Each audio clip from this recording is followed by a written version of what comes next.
Hey everybody, before we start this episode, since Heritage Distilling is the focused distillery of the month of October, he has a special deal for all you viewers.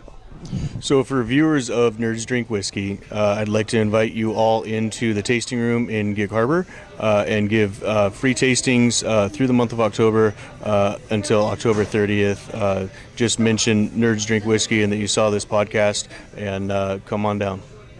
All right, so free tasting at the Heritage Distillery. All you have to do is mention Nerds Drink Whiskey, but the deal expires October 30th. Don't come in there on Halloween night. You got to do it before Halloween. That's your deadline. Now on with the episode.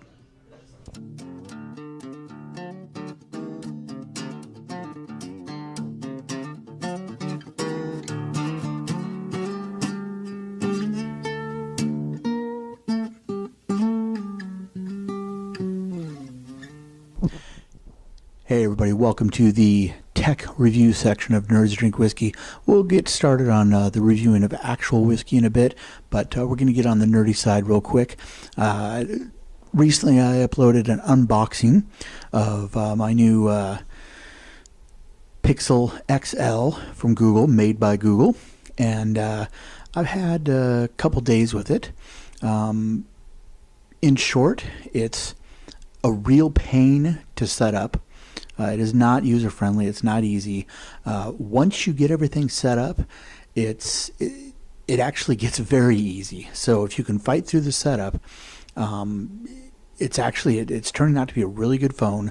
I really do like it. There's a couple of apps that didn't really quite want to talk to it, but they were crappy games that I was kind of getting tired of anyways. But other than that, in every way, shape, or form, I'm loving the new made by Google Pixel XL.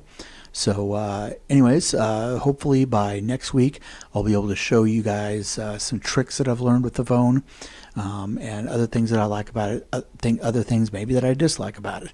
But for the most part, the setup is the headache. Once you get the setup ready, once you get through the setup, it becomes very easy. And make sure to give yourself 6 to 12 even hours, depending upon how many apps you have. Give yourself about 6 to 12 hours for setup, because it's going to take that long. And if you try and do it quicker than that, like I did, you're going to stress yourself out. So don't do that. But anyways, on with the whiskey. Drink up. All right, everybody. So I'm actually going to be doing this without any co-host, because it dawned on me as I go down to edit this week's episode that me and Peter never talked about flavored whiskeys. So anyways, we're going to every month we try and tackle a controversy within the world of whiskey. Last month we talked about the no age statement. Flavors of whiskey, brands of whiskey, styles of whiskey. Yeah, styles of whiskey. And this month we're talking about something probably even in some circles more controversial within the world of whiskey, and that is flavored whiskey. So I've got a little bit of local distillery. They have Blind Pig Apple Shine. So down a little bit of this. It's good stuff.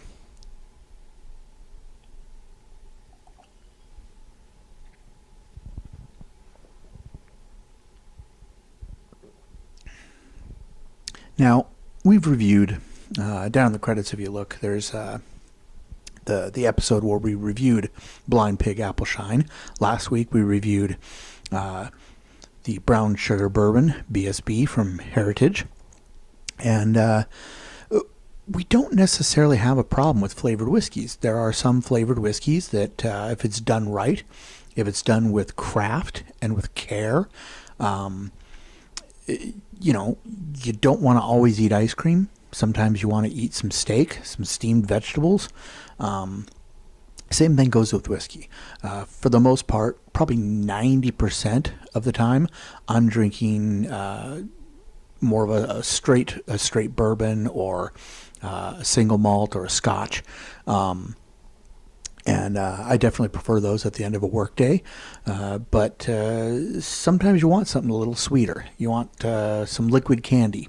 And there's nothing I personally, I think, grab the right tool for the job.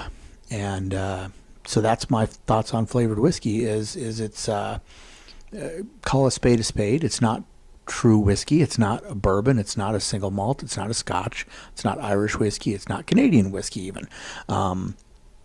It is a little bit of an abomination of whiskey, but I think something that gets as snooty as whiskey, sometimes you need to puncture the pomposity of the whiskey culture, and that's one thing this show has done a few times. So I actually don't mind an occasional flavored whiskey.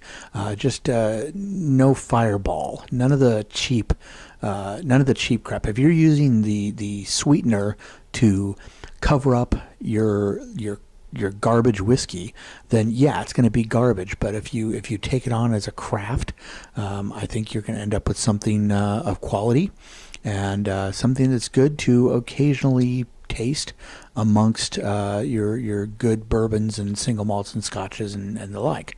So anyways, some friends of ours sent in some videos of their thoughts on flavored whiskey. So we're going to end the show with their quick thoughts on flavored whiskey. See you next week for our Halloween special. All right, so just your thoughts on flavored whiskeys. You know, since I'm not a big whiskey drinker, I love the flavored whiskeys. So I like cinnamon, I like caramel. This brown sugar bourbon is absolutely delicious. So I think it's a great sipping drink. Take it as a shot, whatever. Cool. Yeah. Personally, I have an opposition to flavoring anything with a unique, natural flavor.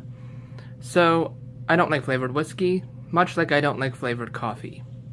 I like my whiskey to taste like whiskey, and I like my coffee to taste like coffee.